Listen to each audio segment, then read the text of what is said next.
Narito ang mga dapat mong iwasan at mga tips para mas mapansin tayo ni TikTok at ng mga followers.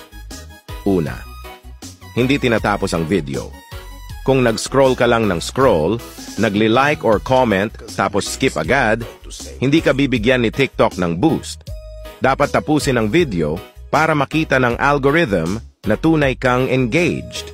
Remember, mas mahal ni TikTok ang mga users na totoong nanonood.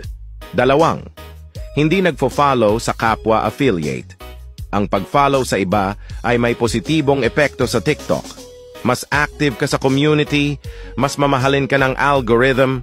Pero kung nagfo-follow ka lang, tapos nag-unfollow agad kasi hindi ka pina-follow back, mali yan. Bad effect yan kay TikTok at imo-monitor niya ang negative behavior. Keep it positive and genuine. Tatlo, ang pag-comment. Kung ang comment mo ay done, pa-engage, follow back po, tapos magde-delete or unfollow ka kapag walang follow back, hindi yan nakakatulong. Mas okay ang mga comments na related sa video or kahit simpleng proper engagement is key. Okay na yon. TikTok appreciates meaningful engagement kaya mag-effort tayong mag-comment ng maayos.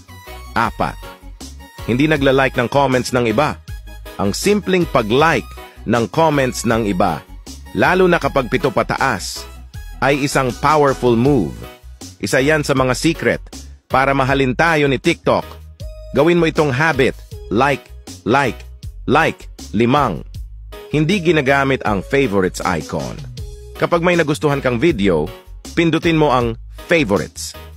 Isa ito sa mga pinaka-underrated ways para mapansin ng algoritmo. Isa pa, madali mong mababalikan ang mga content na naka-favorite.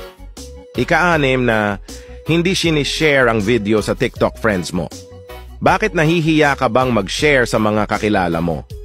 Ito ang cheat code, guys. I-share mo ang video sa mga kapwa affiliate natin.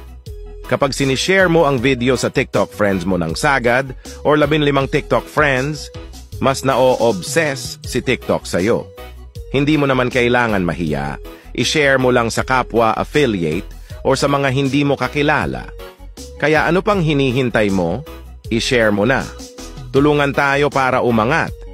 Tandaan, sa affiliate marketing, mas maraming followers, mas maraming views, at mas maraming buyers. Kaya kung gusto mo ng sales success, simulan mo sa tamang engagement. Let's go! Tulungan tayo at sabay-sabay tayong aangat.